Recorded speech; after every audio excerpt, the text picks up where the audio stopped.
Hello everyone, welcome to Tech Smooth. इस video में हम डिस्कस करेंगे कि अगर आपके ऊपर लाइबिलिटी है टीडीएस डिडक्ट करने की, और अगर आप उस टीडीएस को डिडक्ट नहीं करते हैं तो कितना एक्सपेंस है जो आपको डिसअलाउ होने वाला है और कितना आपको टैक्स और ज्यादा पे करना पड़ेगा।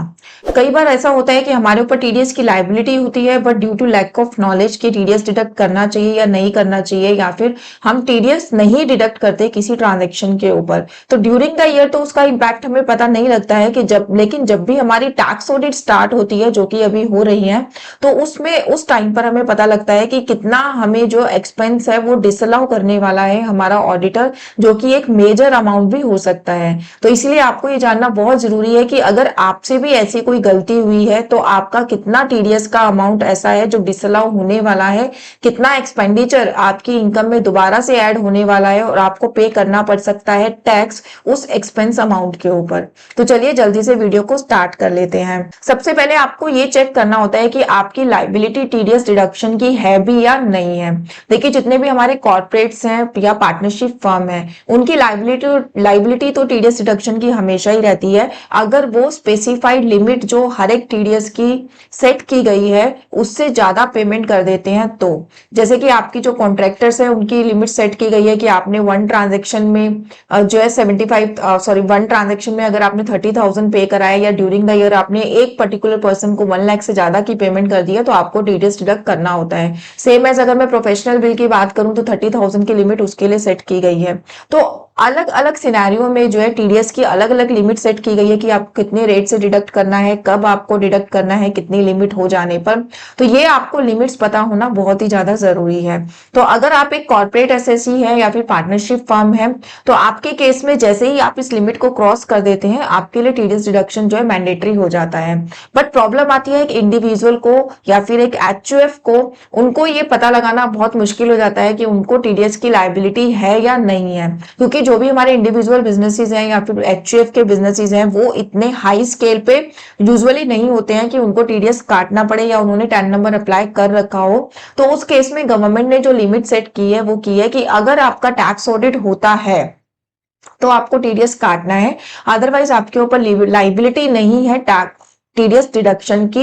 एक्सेप्ट वन थिंग कि अगर आप किसी को रेंट पे कर रहे हैं पर मंथ 50,000 से ज्यादा तो आपको 5% टीडीएस डिडक्ट करना होता है, अदरवाइज आपके ऊपर लाइबिलिटी नहीं है टीडीएस डिडक्ट करने की। तो यहां से एक बात निकल के आती है कि अगर एक इंडिविजुअल या फिर एचयूएफ का टैक्स ऑडिट होता है, यानी कि उसकी टर्नओवर 1 सीआर से ज्यादा है, टैक्स ऑडिट की एप्लीकेबिलिटी आपकी कब आती है, जब आपकी जो टर्नओवर है वो 1 सीआर से ज्यादा है। इसकी भी डिफरेंट डिफरेंट कंडीशन है, आपकी 1 सीआर से ज्यादा है या फिर 2 सीआर से ज्यादा है, 3 सीआर से कम है। आपकी कैश की ट्रांजेक्शन्स को देखा जाता है कि कितना आपने कैश में डील किया है, या कुछ केसेस ऐसे भी हैं जिनमें 10 सीआर तक भी आपको ऑडिट कराने की जरूरत नहीं है।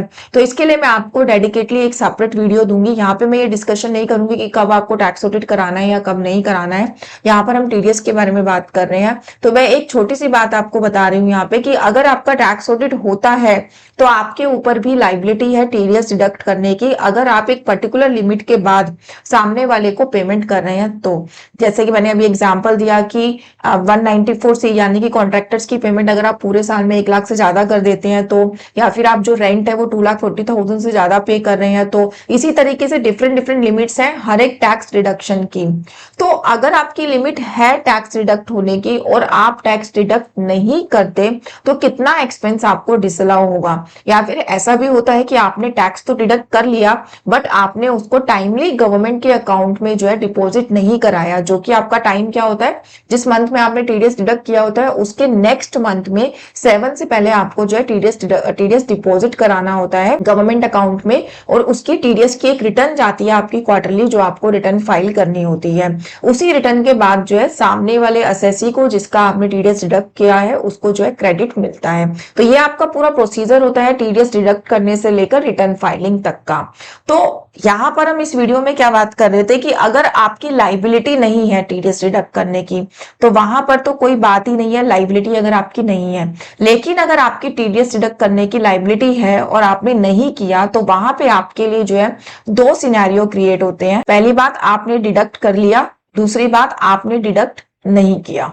तो गवर्नमेंट कहती है कि अगर आपने डिडक्ट कर लिया तो जैसा कि मैंने आपको बताया, तो आप उसको जो है डिपॉजिट करा दो, कब तक, नेक्स्ट मंथ की 7th तक। ठीक है, 7 तक आपको जो है डिपॉजिट करा देना होता है, नेक्स्ट मंथ जो भी आपका होगा उसके अकॉर्डिंग। बट अगर आपने जो है डिडक्ट तो कर लिया लेकिन आपने डिपॉजिट नहीं कराया, और कब तक डिपॉजिट नहीं कराया या आपने, इसकी भी गवर्नमेंट ने टाइम लिमिट दी है कि जब आप रिटर्न फाइल कर रहे हैं, अपनी जो रिटर्न फाइलिंग की ड्यू डेट है सेक्शन 139(1) के अंदर, अगर आपने जब तक भी अपने टीडीएस को डिपॉजिट नहीं कराया, जो भी आपने एसएससी का काटा था वो, तो आपको वो जो अमाउंट है वो हम जो है डिसअलाउ कर देंगे। ठीक है, जितना भी आपने, जितने भी अमाउंट पे आपने टीडीएस काटा था वो पूरा एक्सपेंडिचर आपका जो है डिसअलाउ हो जाएगा। अभी मैं यहां तक का ही बताऊंगी कि आपका ये पूरा अमाउंट जो है डिसअलाउ हो रहा है। सेम एज अगर आप टीडीएस नहीं डिडक्ट करते तो भी जिस अमाउंट के ऊपर आपने टीडीएस नहीं डिडक्ट किया है वो पूरा एक्सपेंडिचर आपका जो है डिसअलाउ होगा। तो ये जो रूल है, ये रूल आपका किसके लिए है? दोनों के लिए है, चाहे वो आपका नॉन रेजिडेंट हो जिसकी आपको टीडीएस डिडक्ट करनी थी, या फिर रेजिडेंट हो।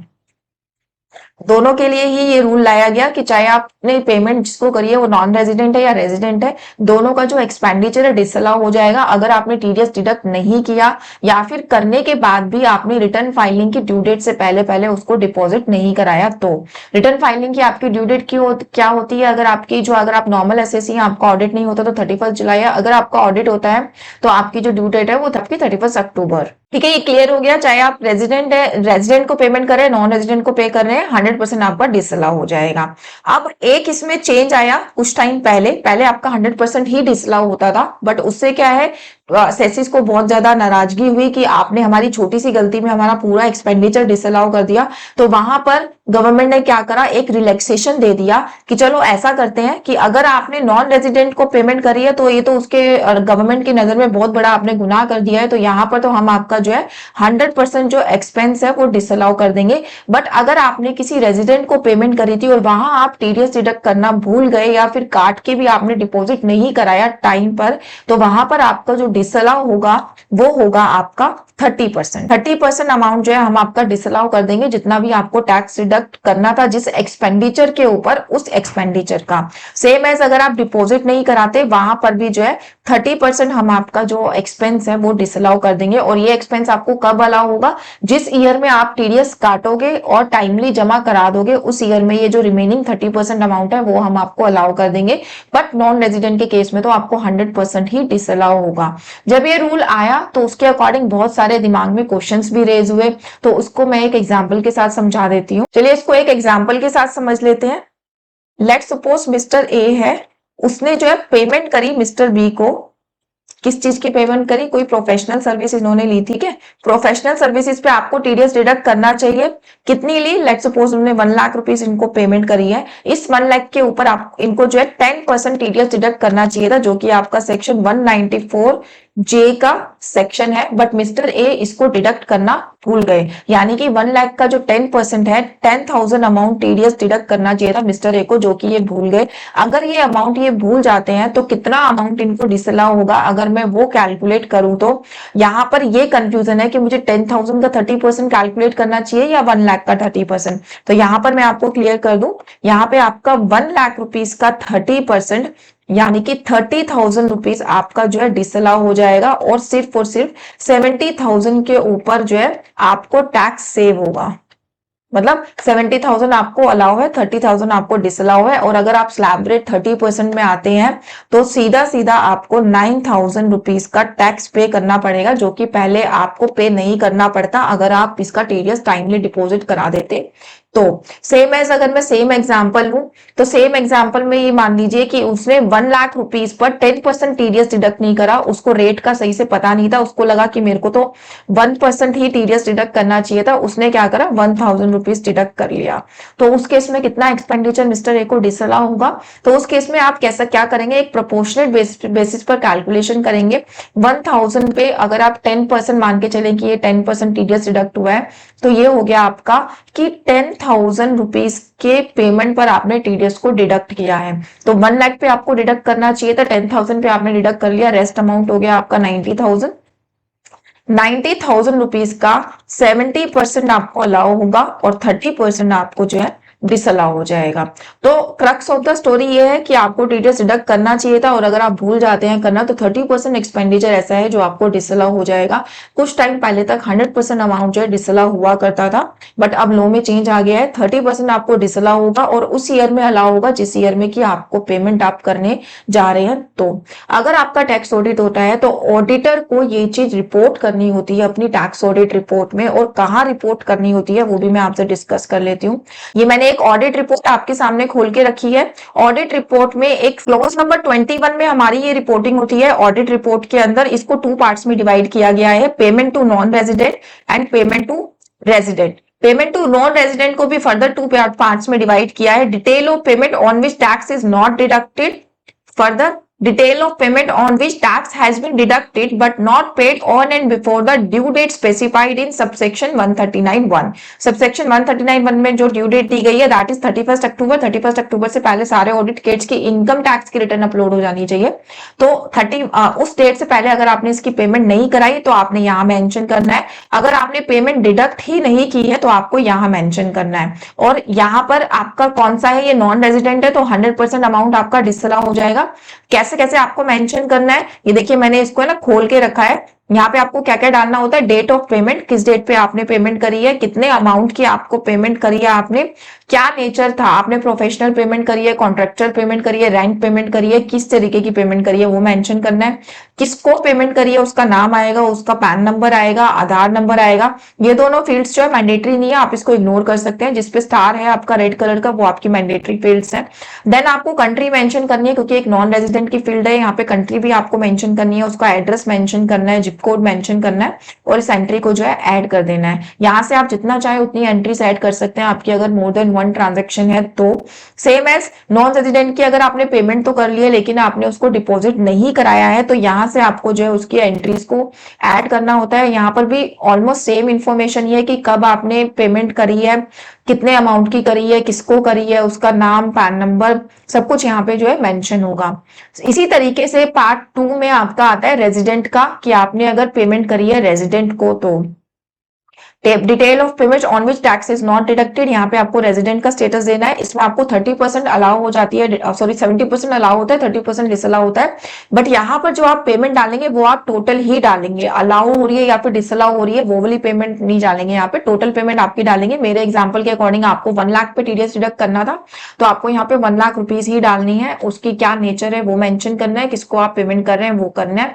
तो अदर फील्ड्स आपके मैंडेटरी है, सेम रहेंगे आपके चारों कॉलम में, चाहे वो रेजिडेंट है या फिर नॉन रेजिडेंट है। तो ये आपकी ऑडिट रिपोर्ट की रिपोर्टिंग की आपको कहाँ पे इस चीज को रिपोर्ट करना है।